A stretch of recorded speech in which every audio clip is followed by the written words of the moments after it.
Fala pessoal, bem-vindos ao canal Cortes da Bru. Lembrando que o link do episódio completo está na descrição do vídeo. Mas como é que funciona essa política interna do partido, Eduardo? Tipo assim, você tá disputando com um cara que você mais na frente, obviamente, vai ter que apoiar, ou vai ter que dar um... É do teu time, como se fosse um time de futebol em que em algum momento alguém desse time vai ser um destaque. Aham.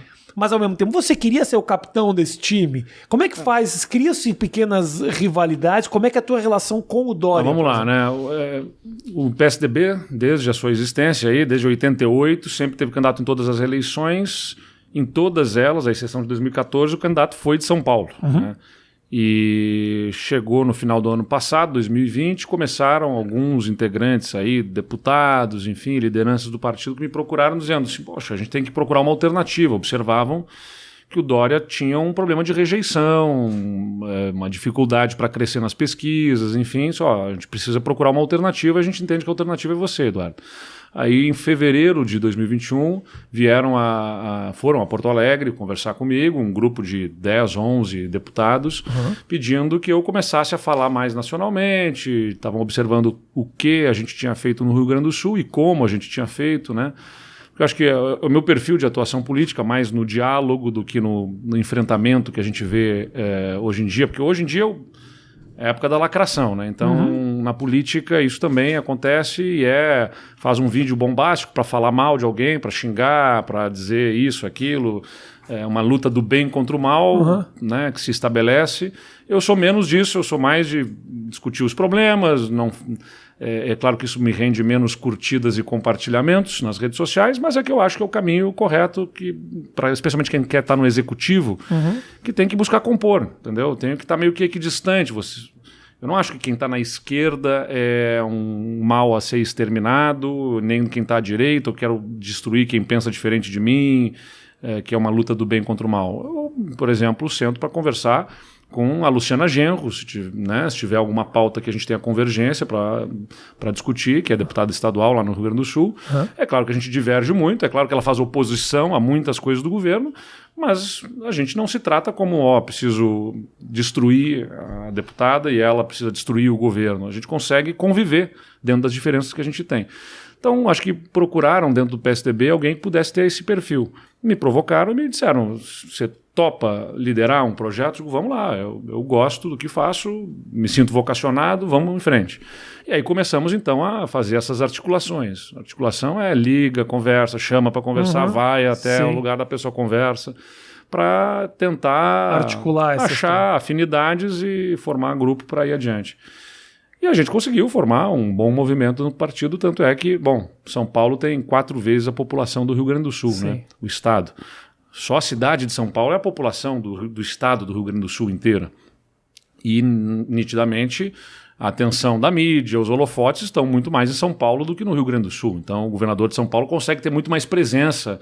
O poder econômico que tem, relações na iniciativa privada e tudo mais, acabam dando muito mais relevância, assim, muito mais espaço para ele, para ser naturalmente um candidato. Aliás, se estivesse com uma boa avaliação e uma boa aprovação, não faria nem sentido fazer prévias, porque se o partido tem o governador de São Paulo, que já é meio que, tipo, sei lá, vamos discutir o governador do estado. Vai ser o prefeito da capital ou vai ser o prefeito lá da cidadezinha do interior, entendeu? Sim. Não faria sentido, tendo o governador de São Paulo bem avaliado, a gente discutir e o cara ter a participação na vacina e tudo mais. Mas como isso não estava acontecendo, essa avaliação positiva, tinha dificuldades para crescimento das pesquisas, entenderam que era por bem fazer prévias para discutir dentro do partido. Bom, a gente vai para uma eleição, é momento de acirramento, porque a gente discute as diferenças. Você não vai para a eleição para discutir como a gente converge, a gente discute onde que a gente diverge, né? Onde que nós somos diferentes. Então, naturalmente, você tem algumas feridas, claro, de um processo, mas que faz parte da luta política e nada que seja insuperável. Eu tenho convicção de que a gente conversa e busca compor agora, né? Qual que você acha que é esse bloqueio do público com o Dória hoje? Olha, acho que é uma questão de estilo, né? Não sei, eu acho até que em alguma parte injusta, mas acho que existe. Acho não, tenho certeza, as pesquisas mostram isso. Não estou eu julgando aqui, né? Porque parece que quando a gente fala da rejeição de um colega de partido, parece que a gente está falando mal do cara. Não estou falando mal. Não, ela existe, ela existe. Ela está aí, né? Tanto é que é o seguinte, na eleição de 2018, e há um ano da eleição, ele era prefeito de São Paulo e tinha, sei lá, 12% nas pesquisas para presidente, porque se falava no nome dele para presidente, né? E agora é governador de São Paulo, tem a história da vacina e tudo mais, e tem 4%. Então alguma coisa está acontecendo aí, alguma coisa aconteceu nesse meio do caminho. É difícil fazer a avaliação, mas é uma série de acontecimentos. Tem né, desde dentro do partido, a história com Alckmin, a questão do Bolsonaro, né, da associação com o Bolsonaro. Ele fez uma opção por um caminho mais de confronto num primeiro momento da vida política dele, e o Brasil parece estar pedindo, pelo menos é o que eu acho e espero que seja o caminho alternativo ao que está aí entre Lula e Bolsonaro, algo de mais sobriedade, de mais união. Assim, né? União não significa vamos botar tudo no mesmo saco. União significa vamos nos respeitar nas nossas diferenças. Para mim é isso, pelo menos. Né?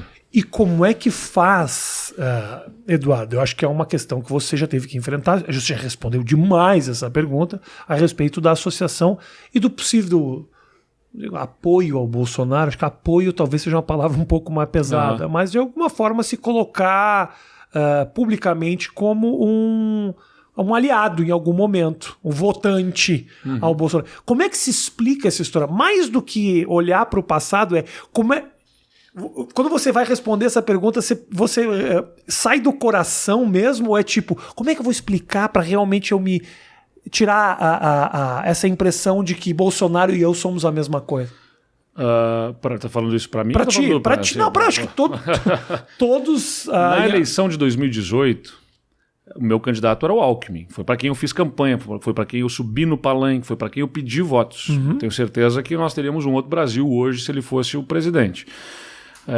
Apelidam ele do picolé de chuchu, né? Porque picolé de chuchu, não esse é o apelido, essa aí. Mas eu acho que o país precisava justamente de algo mais sóbrio, sereno, especialmente agora vendo a pandemia. Claro que não estava no plano de governo, ninguém sabia que ia vir pandemia pela frente, mas eu tenho certeza que teria um enfrentamento bem melhor aí da pandemia. Bom, ele não foi ao segundo turno. Nós tivemos lá o PT com o Haddad e o Bolsonaro. Eu, no segundo turno das eleições, afim, eu recebi lá no partido, lá no PSDB, todos os partidos que me apoiavam, os dirigentes partidários, né, e todos pedindo então que a gente apoiasse o Bolsonaro. E eu dizia para eles, olha, esse cara não representa o que a gente acredita, né? Mas eles diziam, pois mas o outro lado é o PT, que tem os seus sérios problemas e tudo mais. Tá bem, mas apoiar um candidato, né, só por conta do outro lado é difícil. Apoiar para mim apoiar é pedir votos e fazer campanha junto. Essa conversa existiu. Aconteceu então, essa conversa. Aí o que aconteceu ali foi a minha equipe de campanha ali mais próxima dizer o seguinte, nós temos um problema que vai no mínimo haver a pergunta sobre em quem você vota. Tá bem que você não quer apoiar o Bolsonaro, mas em quem você vota?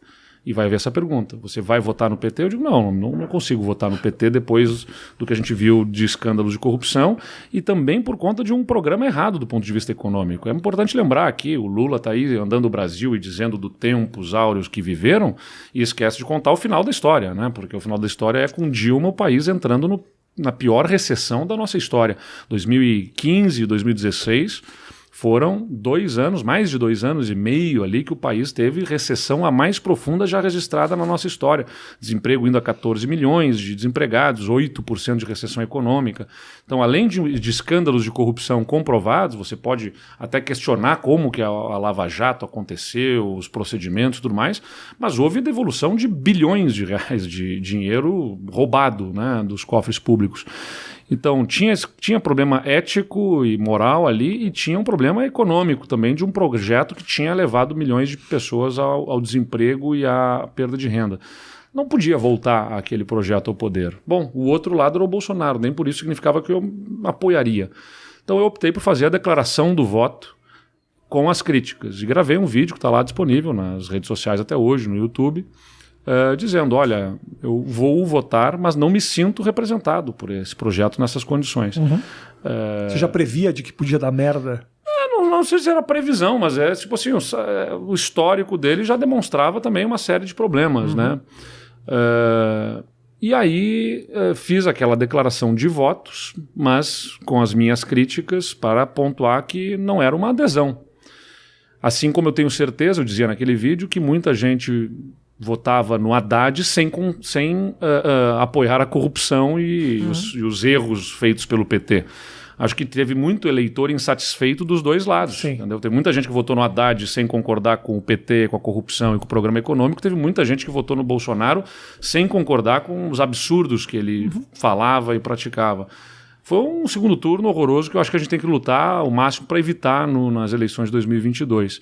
Mas nem de longe eu fiz e nem permiti fazerem material casado, né? Tinha gente que pedia assim, tem que fazer adesivo junto. O que é um material casado? Casado é material conjunto, né? Fazer Eduardo Leite que tá e você Bolsonaro, do lado dele, qualquer coisa assim, né? Eu digo, não faço, aquele não autorizo. santinho que a foto sai junto.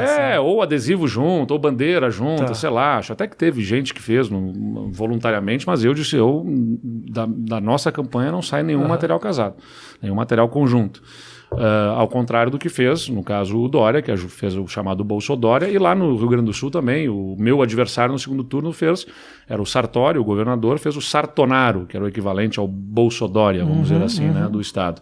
Eu não fiz esse apoio, aliás, até perdi votos por conta disso, porque o Bolsonaro já na região sul do Brasil teve votos, ganhou já no primeiro turno, né? No Rio Grande do Sul, se não me engano, ele fez 55% no primeiro turno já.